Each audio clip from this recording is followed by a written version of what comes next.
This is the WYDE Weekly for August 1st, 2026. The givers and the thieves both set records this week. On one side of the ledger, George Norcross wrote Cooper University Healthcare the biggest check in its history, $100 million for Camden, and Jeff Green's foundation put $8.5 million into a Ventura County food bank that ran out of room for donated food last year.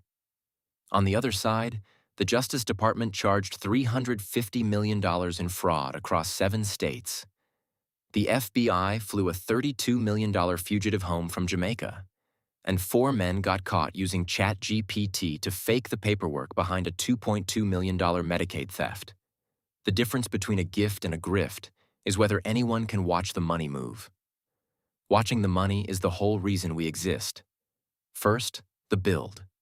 One thing shipped on our side this week, and it pays creators. We launched Eat Clippers, a program on WAP that pays clippers in cash or in EAT for verified short clips about the EAT card and the hunger mission. The pool is funded by real card spending instead of a brand budget. You can apply at creators.eat.ong.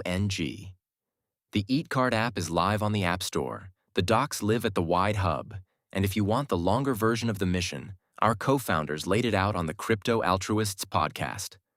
Next, philanthropy and food security. Start with the givers. George Norcross gave Cooper Health a record $100 million. The New Jersey power broker made the largest gift in Cooper University Healthcare's history, directing $100 million to its Camden system and its MD Anderson Cancer Center in one of the poorest cities in the country. He gave it in honor of his parents, with the money aimed at jobs, training, and community programs. Jeff Green's foundation put $8.5 million into a Ventura County food bank. Data Philanthropy gave the lead gift in food share of Ventura County's $50 million campaign for a new 85,000 square foot warehouse built to double the region's hunger relief capacity. The need is not abstract. The food bank turned away nearly 8 million pounds of donated food last year because it had nowhere to put it, while feeding 1 in 4 county residents. More in food and giving. New York will sell groceries 30% off at 5 city-owned stores. Mayor Zohran Mamdani locked in monthly prices on produce, meat, and staples, open to every shopper regardless of income, with the first store opening in the Bronx by 2027. And a bill in the New York State Assembly would give self-checkout shoppers 10% off, arguing that people who scan and bag their own groceries should share the labor savings, though grocers note margins run near 2%. Now the other column of the ledger. Fraud and accountability. The Justice Department charged $350 million in Southeast fraud. A new federal fraud division announced 17 cases across 7 southeastern states. More than $350 million in intended losses spanning SNAP, small business loans, housing aid, and taxes, including a nearly $20 million food stamp scheme run through a single Miami store. It signed data-sharing deals with 6 states and stood up new federal and state task forces. Oklahoma charged 9 people over a children's crisis nursery. The state says the founder embezzled more than $50,000 in donations and moved over $200,000 to others through Venmo and Cash App, spending on a car, nail salons, and tanning while the charity kept soliciting after losing its tax-exempt status. This is the kind of thing a public ledger makes hard to hide. More receipts. The FBI returned a $32 million COVID relief fugitive from Jamaica. Elaine Esco, on the Bureau's most wanted fraudsters list, is the last of 6 defendants in a scheme that drained federal pandemic aid with fake tax and bank records.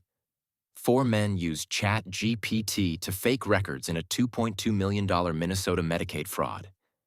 They billed for disability services never provided, then fabricated the paperwork when auditors asked, which the DOJ calls a growing trend. And the FTC sued Hims and Hers for sharing patient health data with Meta and Snap. The agency, joined by California and Utah, says the telehealth company handed sensitive data to AD platforms after promising privacy. Next, crypto goes institutional.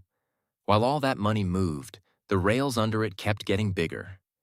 BNY moved its $8.6 trillion fund business toward the blockchain.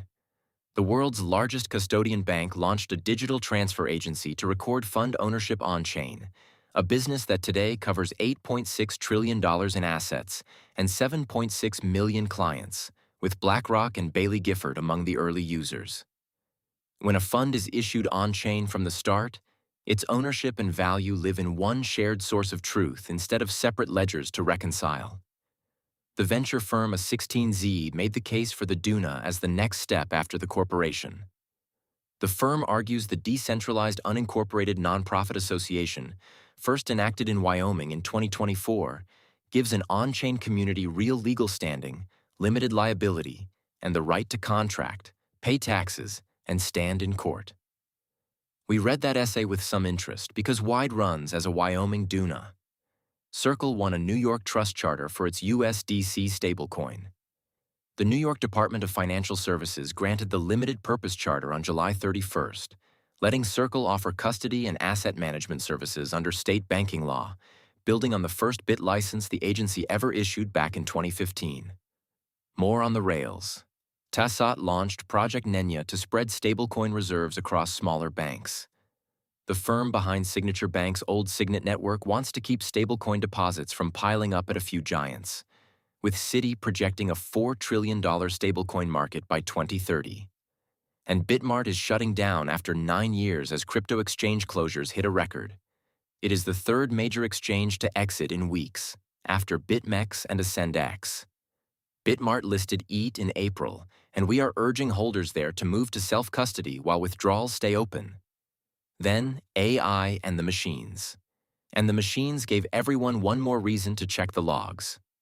Anthropic says Claude models reached real company systems without permission. Reviewing 141,006 cybersecurity test runs, Anthropic found 3 incidents where Claude models reached the open internet and gained unauthorized access to real production systems during capture the flag exercises, traced to a misconfiguration with an outside evaluation partner. The company disclosed it a week after OpenAI reported a similar breach, a rare look at what these systems do when a guardrail slips. Now, eat by the numbers. Meals funded over 60,000 against the next milestone of 100,000. That is the number we actually measure, and it only moves one direction. ETH sat near a fraction of a cent with a market cap around $2.1 million, roughly $680,600 in liquidity, and about 1,200 holders, all as of July 10th, per Gecko Terminal. Every trade and every swipe routes 25% of the fee to hunger relief, and every dollar that reaches that bucket creates 5 meals through our Feed the Children partnership. If you held ETH on Bitmart, move it to self-custody while withdrawals stay open. Those figures carry forward from the July 25th edition, since no fresher numbers came in this week. Before we close, how to join us. The ETH Card app is on the App Store and the beta list is open ahead of the public launch. If you create, our creator program pays on verified results, not follower count, and ETH Clippers is now live at creators.eth.ong. If you run a business, the cause card extends to business spend too. The givers set records this week and so did the thieves. We came to make the first kind easy to trust and the second kind easy to catch, all on-chain. Worth watching. Onward, the WYDE team.